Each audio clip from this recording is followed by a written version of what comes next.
의 의미라는 제목으로 하나님의 말씀 나누도록 하겠습니다. 오늘은 503주년 종교개혁주일입니다. 정확하게 10월 31일 이번 주 토요일 날이 종교개혁일입니다.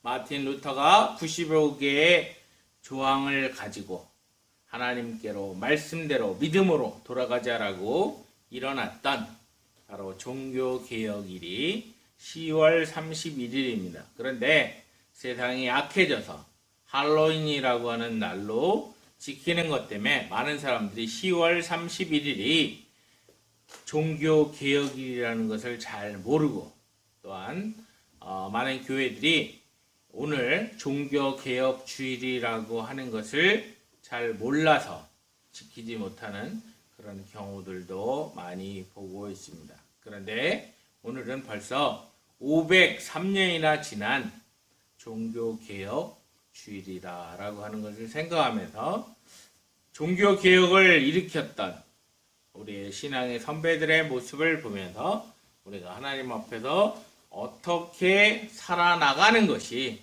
올바른 믿음 생활인가를 돌아보는 이 아침이 되었으면 합니다. 하나님께서 이 땅을 창조하실 때 천지 만물을 창조하시고 난 다음에 몇 번에 걸쳐서 반복적으로 말씀하시는 것이 하나님 보시기에 좋았더라. 하나님 보시기에 좋았더라. 하나님 보시기에 심히 좋았더라. 라고 하는 말씀을 하셨습니다. 하나님 보시기에 좋은 세상. 다시 말하면 하나님이 기뻐하시는 이 땅을 하나님께서 창조하셨습니다. 그러나 사단이, 마귀가 하나님이 먹지 말라라고 했던 선악을 알게 하는 나무의 열매를 아담과 하와에게 먹게 한 후에 아담과 하와가 하나님이 그것을 먹으면 내가 정령 죽는다라고 하셨음에도 불구하고 그 말씀에 순종하지 아니하고 그 선악을 알게 하는 열매를 따먹고 그리고 하와가 아담에게 준 관계로 함께 선악과를 먹고 하나님의 말씀에 불순종해서 에덴 동산에서 쫓겨나는 바로 그런 사태가 벌어지게 됩니다. 그것으로 말미암아 우리 인류에게는 죄가 들어왔습니다. 그리고 우리 모두는 다 죄인이 되었습니다. 그리고 죽음이라고 하는 문제에 있어서 반드시 죽어야만 하는 어느 누구도 그것을 피해갈 수 없는 죽음의 문제 상황에 이르게 되었습니다. 하나님께서는 여러 가지 방법으로 하나님의 백성들에게 구원의 은혜를 베풀어 주시지만 우리가 사사기에서 보는 것처럼 계속 하나님의 말씀에 불순종하고 또 징계를 당하면 회개하고 또 좀 나아졌다 하면 불순종하고 또 징계가 주어지면 회개하고 하는 그런 일들을 반복하는 일들을 해옵니다. 심지어 하나님께서 허락하신 은혜 속에 살면서도 은혜가 은혜인 줄 모르고 하나님 중심대로 살기보다는 하나님을 기쁘시게 살기보다는 자기 중심적인 삶을 살아나가는 상황에 이루어지게 되었습니다. 그랬을 때 하나님께서는 수많은 선지자들을 통해서 이제 내가 메시아를 보낼 것이다. 메시아가 오면 너희들을 위해서 너희들의 구원을 베풀어 줄 것이다. 라고 하는 것을 예언하게끔 하십니다. 그 결과 예수님께서는 이 땅에 오시게 됩니다. 예수님이 이 땅에 사람의 몸을 입고 오셨다는 자체가 우리에게 있어서는 참으로 은혜입니다.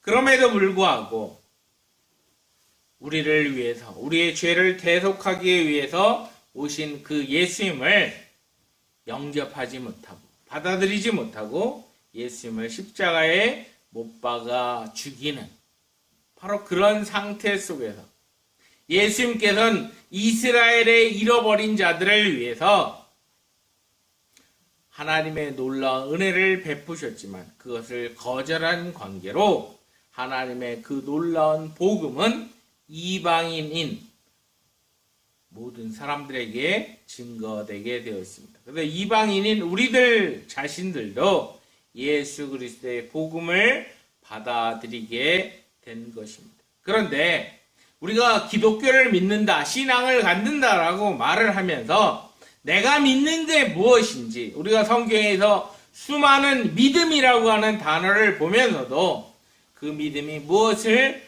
의미하는지를 잘 모르는 그런 경우가 얼마나 많은지 모릅니다. 우리가 하나님 앞에서 믿는다라고 하는 그 과정은 하나님을 믿을 때, 하나님만을 전적으로 신뢰할 때 하나님께서 의롭다고 인정해 주시는, 신학적 용어로 칭의를 해 주시는, 다시 말하면 예수 그리스도의 십자가의 죽으심과 부활의 은혜를 온전히 믿고 의지하며 나아가는 그 가운데 하나님의 의롭다 하시는 은혜를 경험한다라고 하는 것입니다. 하나님이 나를 의롭다라고 인정해 주지 않으면 내가 하나님 앞에 어떤 믿음이라고 보이는 것 자체가 별 의미가 없다라고 하는 사실을 우리는 잊고 살 때가 참 많습니다. 내가 예수 그리스도로 말미암아 의롭다함을 받는 것, 그 의롭다함을 받기 위해서는 하나님 앞에 내가 철저한 죄인임을 회개하며 나아가는 상태가 먼저 우선돼야 합니다. 요즘 교회를 보면서 안타깝게 느끼는 부분이 무엇이냐면 그저 교회에 출석을 하면 사람들이 뭐라고 부르기가 호칭이 애매모호하니까 그냥 집사님이라고 부릅니다. 그러면 교회에 이제 막 나온 사람이 집사가 됩니다. 그리고 이제 나이가 좀 들어 보이면 권사님이라고 부릅니다. 근데 문제는 그 사람이 예수 그리스도가 나의 구주라는 사실을 고백하지 않았음에도 불구하고 교회 마당을 밟고 교회에 참석한다는 것 때문에 직분자가 되고 직분자로 호칭을 받는 참으로 아이러니한 그런 상태에 놓여지더라라고 하는 것입니다. 근데 우리가 이 직분 호명하는 거에 대해서 참 중요하다는 것을 우리가 알아야 합니다. 집사가 됐든 권사가 됐든 장로가 됐든 맡은 자에게 구할 것은 충성이라고 했습니다. 충성하지 않는다면 바로 그 직분 때문에 하나님의 영광을 가린다라고 하는 사실을 우리는 분명하게 기억해야 합니다. 하나님이 목사로, 하나님이 장로로, 하나님이 집사로, 권사로 세운 그 모든 상황들은 예수 그리스도로 말미암아 의롭다 하시는 인정 속에서 우리에게 각자 주신 은사를 따라 하나님 앞에 충성하도록 하기 위해서 주어진 교회 안의 직분입니다. 근데 그것이 그냥 하나의 호칭상 불러지는 거라고 한다면 결국 하나님의 영광을 가리는 것, 하나님을 우습게 하는 것밖에 안 된다라고 하는 것을 우리는 기억해야 된다라고 하는 것입니다. 하나님께서 우리에게 너는 의롭다라고 하는 것은 우리의 어떤 행위로 의롭다 하는 것이 아니라 예수 그리스도를 얼마나 신뢰하고 믿고 의지하느냐에 따라서 의롭다함을 인정함을 받는 것입니다. 왜냐하면 누누이 말씀드린 것처럼 예수 그리스도의 그 의가 우리에게 transfer, 전가된 상태에서 우리가 의롭다라고 인정함을 받게 되는 것입니다. 그러기 위해서는 하나님 앞에 나는 죄인입니다. 나를 불쌍히 여겨 주옵소서 라고 할 때 나의 죄가 씻김을 받고 예수 그리스도의 그 의로 옷 입힌 바 된 상태에서 하나님께서 의롭다라고 인정하시는 믿음을 갖게 된다라고 하는 거죠. 그래서 오늘 본문에 보면 믿음에서 믿음으로 이른다라고 하는 말씀은 의롭다라고 인정함 받은 믿음 속에서 우리가 하나님 앞에 살아나가는, 이제 의롭다고 인정함 받은 상태에서 성화된 과정으로 살아나가는 그 믿음의 상태에 이르게 하시는 그런 하나님의 은혜가 나타난다라고 하는 것을 오늘 본문은 분명히 말씀하고 있는 것입니다. 사도 바울은 우리가 가지고 있는 믿음의 출발점은 나 자신에서부터 시작되는 것이 아니라 하나님께로부터 온 것이다라고 하는 것을 분명하게 강조를 하고 있습니다.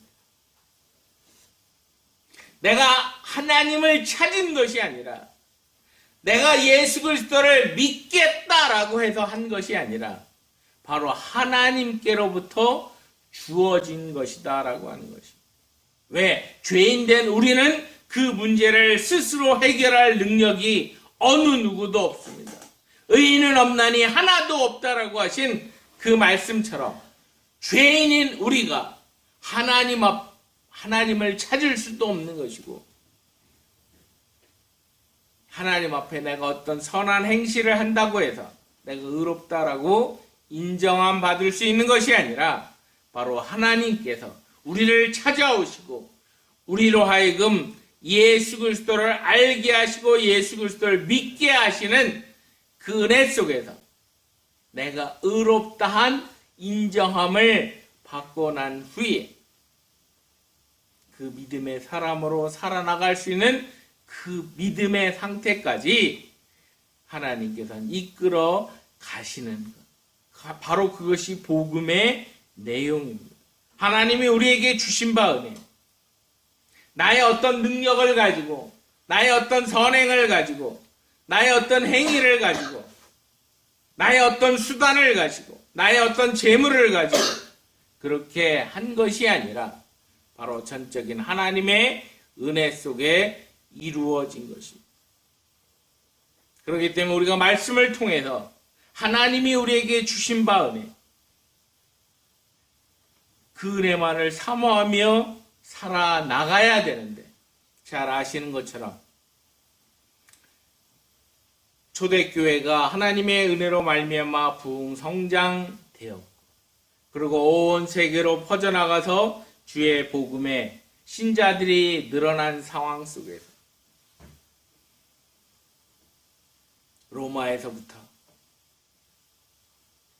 기독교를 국교로 인정을 하면서 공인을 하면서 점점 교회는 타락된 모습으로 나아가기 시작했습니다. 하나님보다는 뭔가 눈에 보이는 것들을 생각하며 살아나가기 시작했다는 것입니다.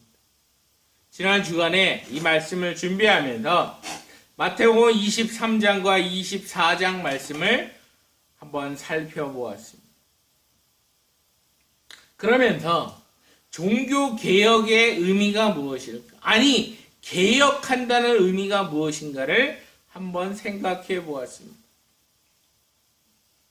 그런데 끔찍한 것은 무엇이냐 하면,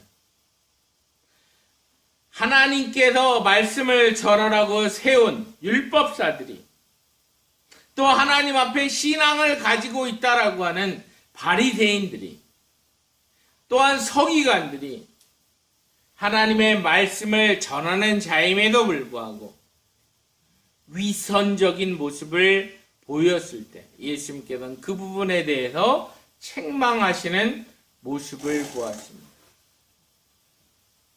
그것은 무엇이냐 하면, 믿음으로 의롭다라고 하는 인정이 아니라 내가 어떻게 사람 앞에서나 하나님 앞에서나 인정받을 것인가. 그래서 예수님께서는 이 땅 위에서 아버지는 하나님밖에 없다는 사실을 강조하셨고, 너희들이 선생이라고 칭함받는 것을 하지 말아라 라고까지 말씀을 하십니다. 왜냐하면 그것에 대한 책임이 있기 때문에 그렇다라고 하는 말씀을 하셨습니다. 그런데 그 당시에 종교 지도자들은 높은 자리에 앉아서 선생이라 칭함을 받으며 대접받기를 즐겨했습니다. 바로 그것을 예수님께서는 책망하셨습니다. 그리고 그들은 어려운 과부의 재산을 탈취했습니다. 그리고 사람들에게 보이려고 오래 기도하는 모습을 사람들에게 보였습니다. 마태복음 23장 14절을 보면 우리 개역 한글이나 개역 개정 성경을 보면 없음이라고 되어 있습니다. 그런데 다른 버전, 예를 들면 현대인의 성경이나 이런 것들을 보게 되면 거기에는 과부의 가산을 탈취하고 또 사람들에게 보이려고 길게 기도한다 라고 하는 부분이 서술되어 있는 것을 봅니다.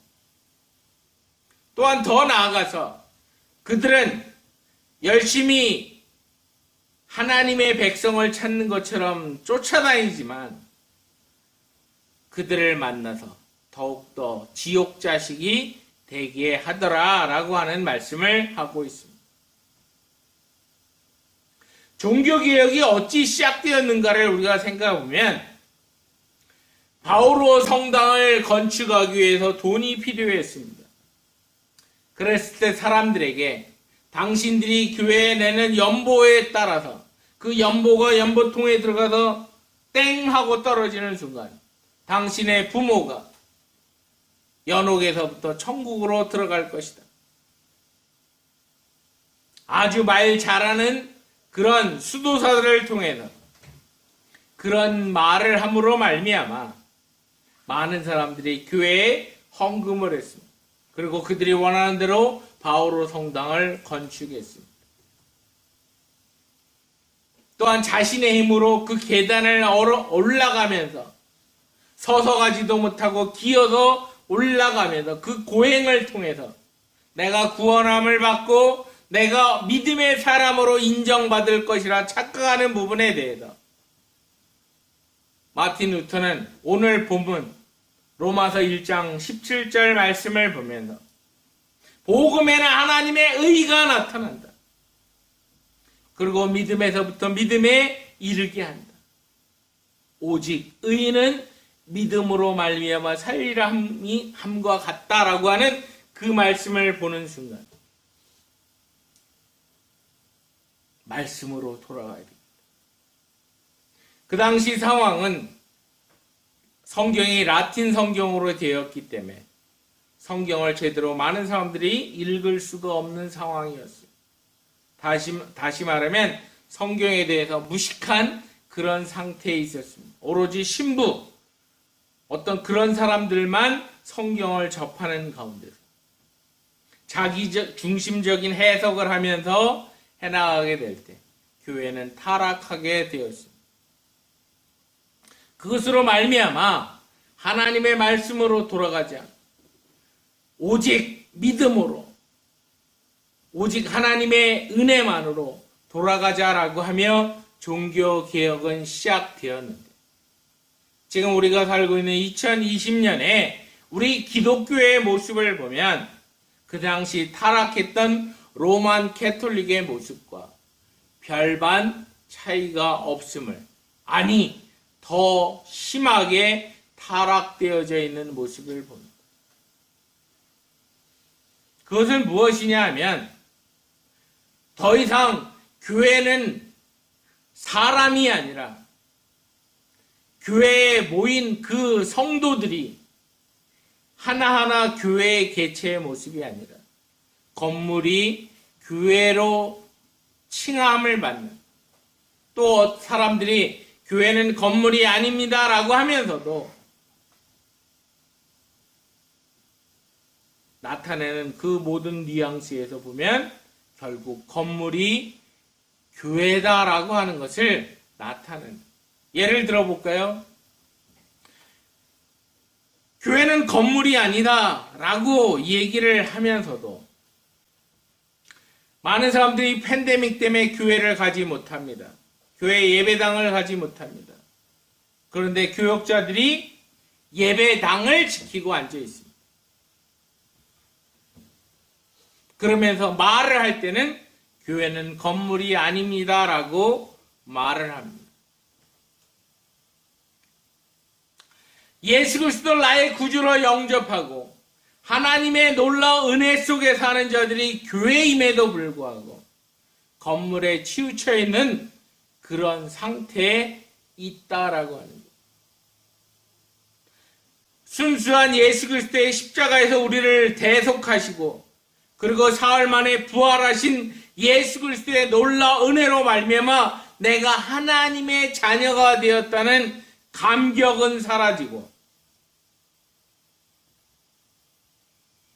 예배당 건물을 청소하고 수리하고 관리하고 하는데 사람들이 많은 시간을 투자하고 갖게끔 만드는 그런 상황에 이르렀다라고 하는 것입니다.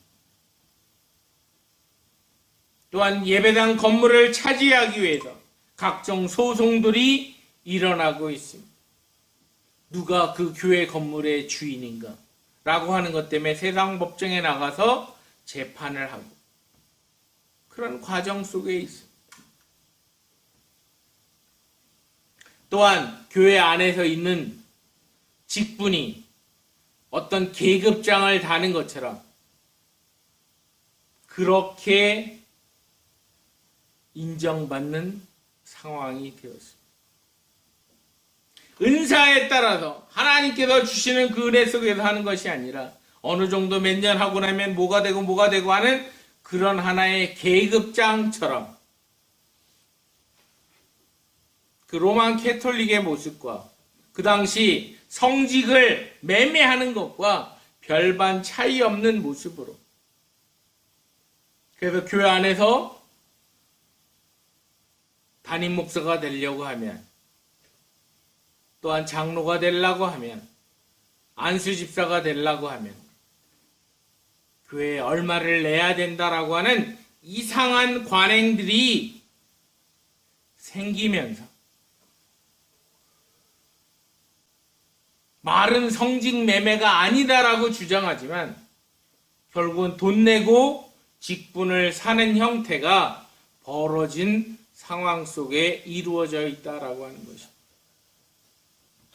근데 문제는 우리가 다시 돌아가야 되는 것은 말씀으로 돌아가서 과연 나는 예수 그리스도의 은혜로 말미암아 의롭다 인정함을 받은 사람, 교회가 되었는가 아닌가를 살펴야 된다 하는 것입니다.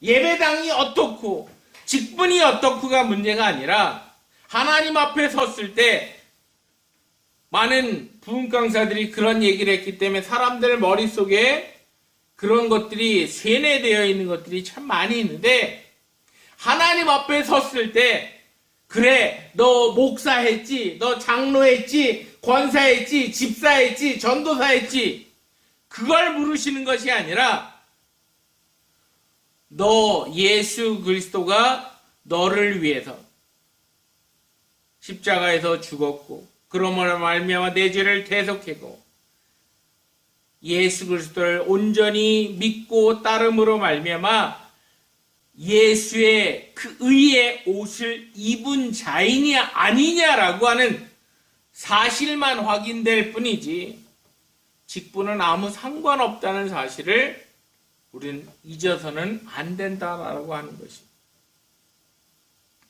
또한 수많은 어긋난 간증들 때문에 사람들이 혼동을 하는 것이 있는데 이 땅을 살면서 예배당을 몇 개를 건축을 했고 교회를 몇 개를 세웠고가 하나님 앞에서는 아무 상관이 없다는 사실을 우리는 말씀을 통해서 분명히 기억해야 될 줄 압니다.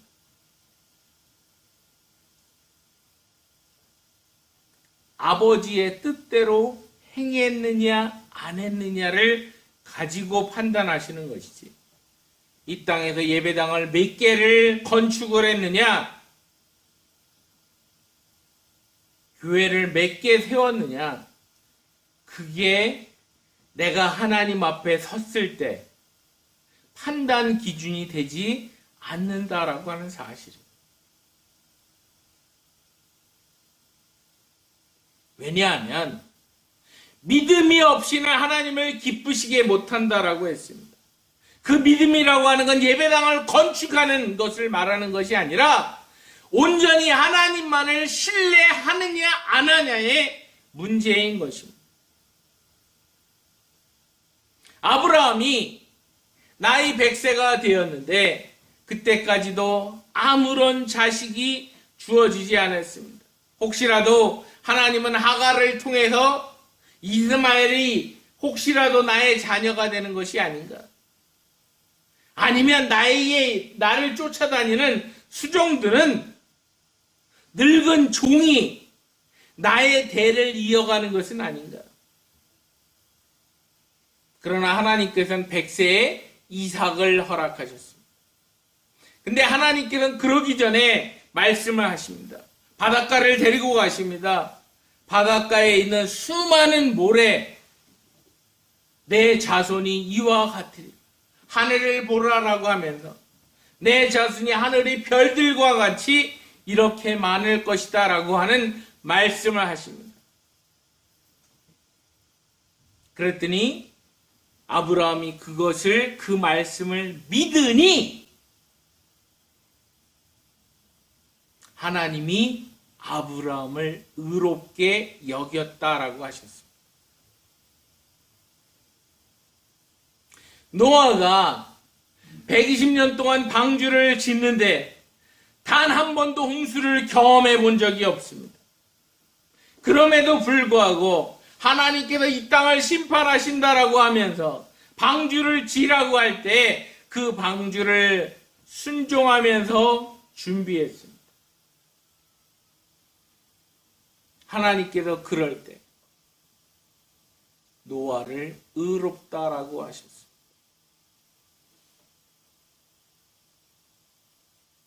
다시 말하면 뭘 했느냐가 아니라 하나님의 말씀을 얼마나 100% 믿고 따르냐의 문제에 따라서 하나님께서는 의롭다라고 하셨다라고 하는 것입니다.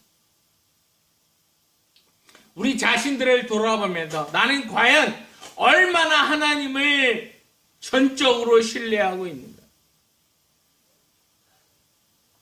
내 인생의 모든 문제를 해결하시는 분은 하나님 아버지십니다라고 하는 사실을 얼마나 신뢰하고 믿고 따르냐 하는 것입니다. 이 땅에 우리가 태어났을 때, 벌거벗고 이 땅에 막 태어났을 때 우리가 의지할 수 있는 것은 단 한 사람, 나를 낳은 어머니, 엄마, 나에게 젖을 먹여주는 엄마밖에 없었습니다. 그런 갓난 아기의 심정으로 우리가 하나님을 의지하고 있느냐 아니냐의 문제입니다. 갓난 아기일 때는 응아 하면서 엄마를 찾습니다. 엄마만을 의지합니다. 어머니를 찾을 때 양식을 공급받을 수 있고, 엄마를 찾았을 때 내가 대소면 문제를 어머니가 해결해 주었습니다. 전적으로 신뢰하고 따를 수 있는 건 어머니밖에 없었다라고 하는 것입니다. 그런데 걸음마를 하게 되고 말을 하게 되고 하니까 그때서부터는 엄마가 불러도 도망을 갑니다. 지도 고집이 있다고 지주장을 하기 시작합니다. 엄마를 의지하지 아니하고 지 맘대로 하다가 불구덩이에도 들어가고 불도 내고 사고도 나고 어려움도 겪고 오는 과정들을 우리가 지나왔습니다. 내가 전적으로 신뢰해야 되는 대상을 잃어버렸을 때 우리는 수많은 어려움에 봉착을 했습니다. 마찬가지로 하나님께서는 그런 사실을 통해서 너희는 전적으로 어린아이가 어머니를 의지했던 것처럼 창조주인 나를 피조물인 너희가 의지하고 신뢰할 것을 말씀하셨지만 그러나 그것을 인정하지 않으려고 하고 죄 가운데 빠졌을 때 우리가 그와 같은 개념을 가지고 성경을 읽어보게 되면 아담과 하와가 하나님이 만드신 에덴 동산에서 하나님이 모든 것을 주셨습니다. 하나님 앞에 모든 것을 구하기만 하면 모든 문제가 해결되는 그런 상황이었습니다. 그런데 하나님이 이 동산에 있는 모든 나무의 실과는 너희가 먹되 선악을 알게 하는 나무의 실과는 먹지 말아라. 너희가 먹는 날엔 정령 죽는다라고 하셨음에도 불구하고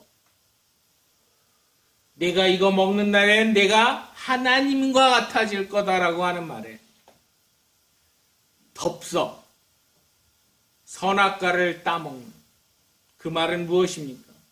난 더 이상 하나님 의지하지 않겠노라 라고 합니다. 그 결과 죄인이 되었습니다.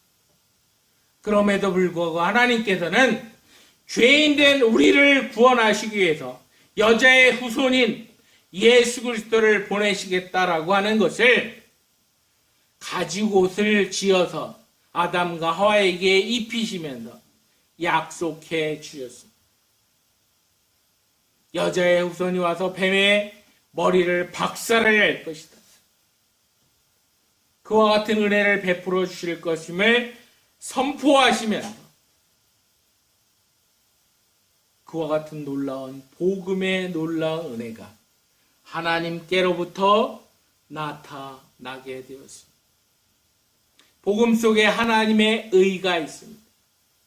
하나님은 우리가 잘났고 못났고 하나님 앞에 뭘 해드리고 안 해드리고의 상황에 따라서 하나님의 의를 나타내는 것이 아니라 우리가 아직 죄인이었을 때 예수 그리스도를 우리에게 보내심으로 말미암아 예수 그리스도를 십자가에 죽이심으로 말미암아 하나님의 사랑을 확증하시는 놀라운 하나님의 은은 복음 속에 분명하게 나타나 있는 것입니다.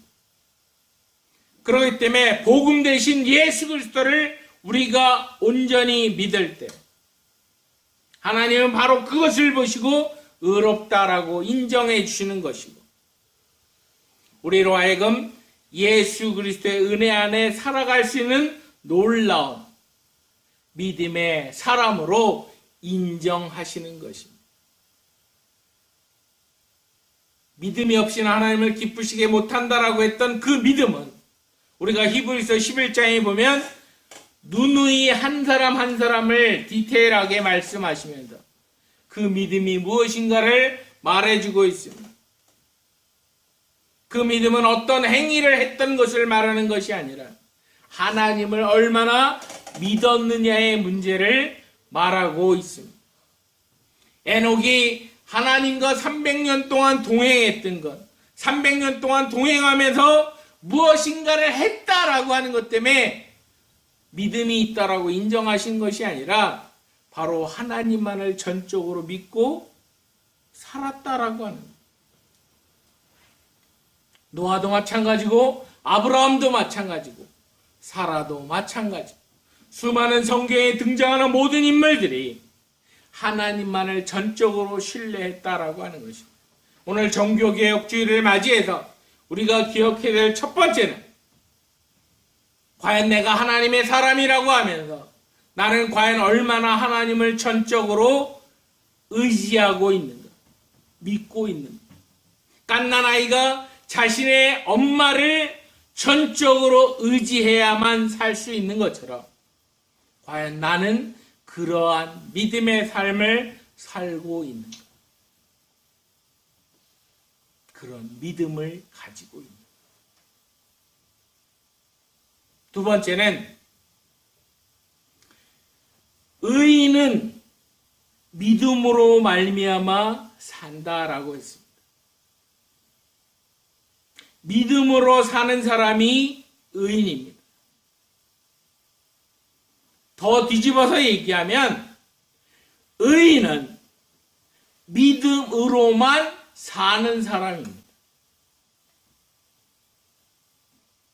내가 전적으로 하나님만을 얼마나 의지하고 신뢰하고 있느냐가 첫 번째 퀘션에서 우리가 질문해야 되는 것이라고 한다면, 두 번째는 과연 나는 예수 그리스도께서 나를 위해서 십자가에 죽으시고 부활하신 그 놀라운 은혜로 말미암아 이제는 새로운 피조물이 되었는데,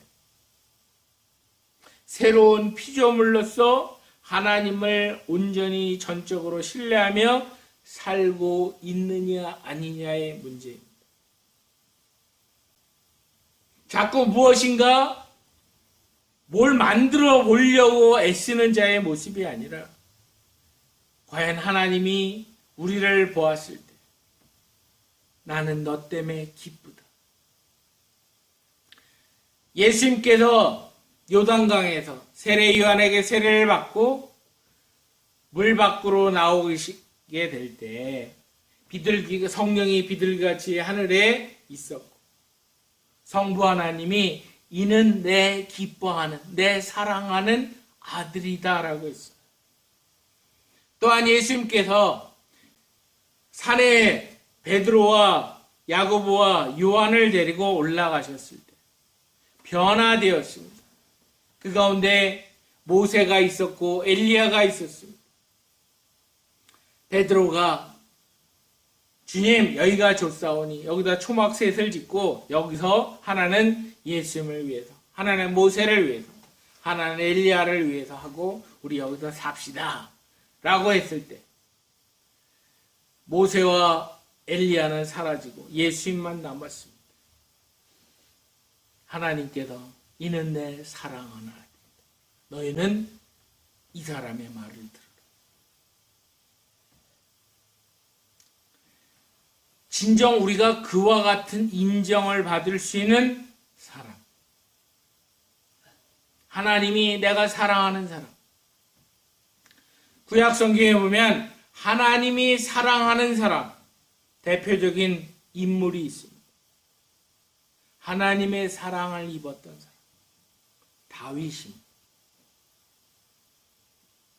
다윗은 매 순간순간마다 하나님을 의지했습니다.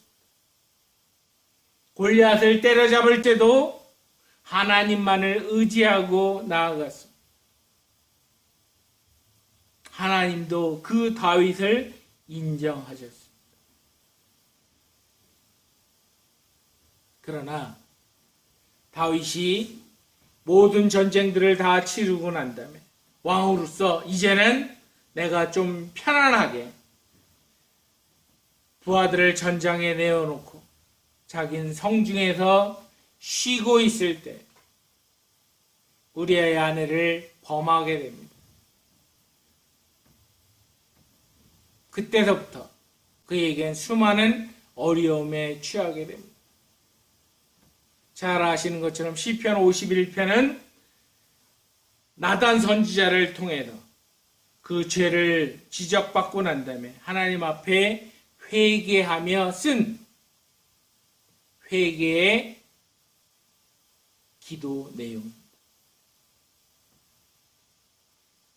내가 어머니 모태에서부터 죄인으로 태어났습니다. 나를 깨끗하게 해달라. 일반적인 왕 같으면 하나님, 나 이렇게 우리아의 아내를 범했지만, 살인했지만 하나님 나 왕자리에서 쫓겨나지 않게 해 주옵소서. 그렇게 기도할 법한데 시편 51편을 보면 그런 말씀이 없습니다. 하나님, 나로 하여금 성령에 충만한 사람 되게 해달라. 나에게 새로운 영을 창조해달라고. 하나님 앞에서 나를 쫓아내지 마시라고. 하나님만을 전적으로 신뢰합니다. 그래서 다윗의 전 인생을 살펴보면 장단점이 두드러지게 나타나는 사람임에도 불구하고 하나님께서는 그는 내가 사랑하는 사람이다, 내 마음에 합한 사람이라고 인정해 주셨습니다.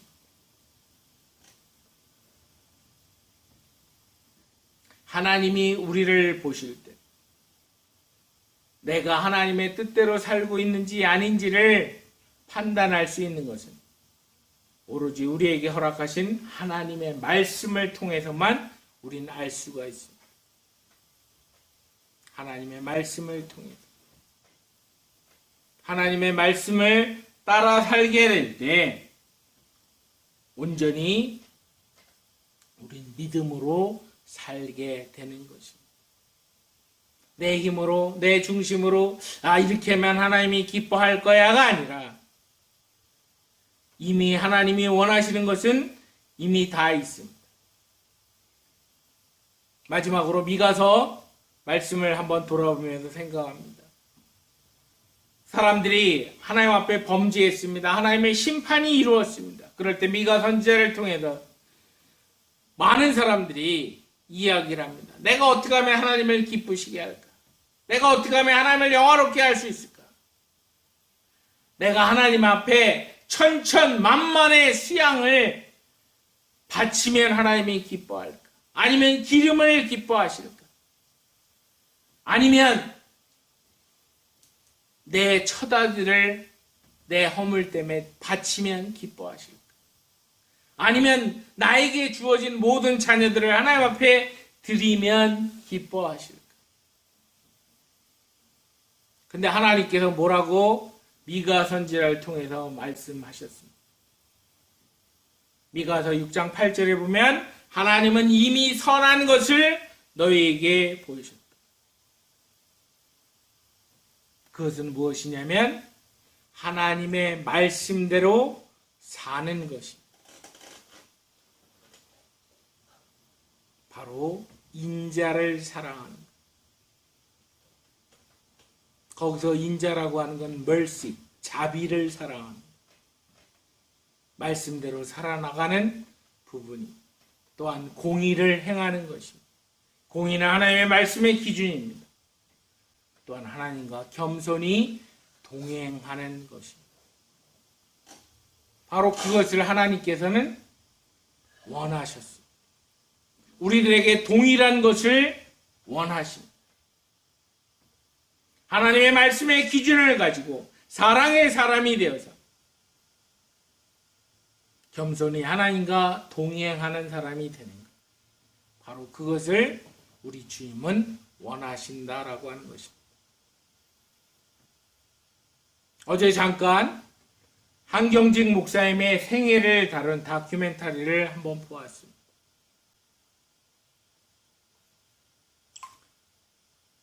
사람에게서 어떤 무엇인가를 생각할 수 있는 것은 아니지만 그러나 그 목사님의 생애를 통해서 두드러지게 볼 수 있었던 것은 말씀대로 사는 사람이었다라고 하는 것입니다.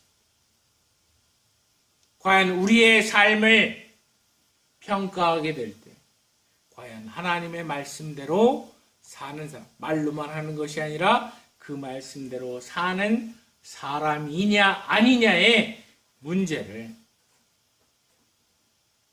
우리가 돌아보는 이 시간이 되었으면 한다라고 하는 것입니다. 주기철 목사님이 어떠한 상황 속에서도 타협하지 아니하고 일사각오의 마음을 가지고 하나님 앞에서 신앙생활했던 것처럼 온전히 하나님 중심대로 하나님만을 전적으로 신뢰하며 예수 그리스도 중심으로 말씀대로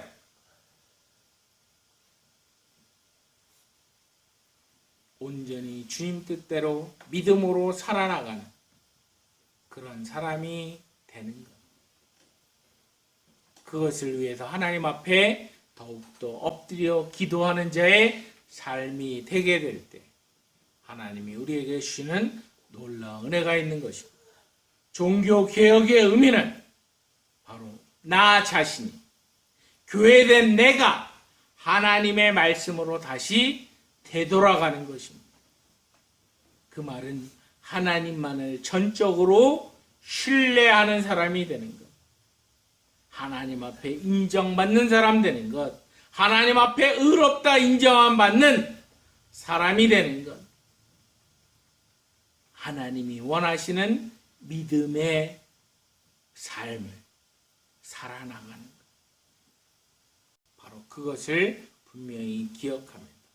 하나님의 뜻에 온전히 순종하여 하나님을 영화롭게 하는, 하나님을 기쁘시게 하는 저와 여러분들이 되어지기를 우리 주 예수 그리스도의 이름으로 축복합니다. 같이 기도하겠습니다.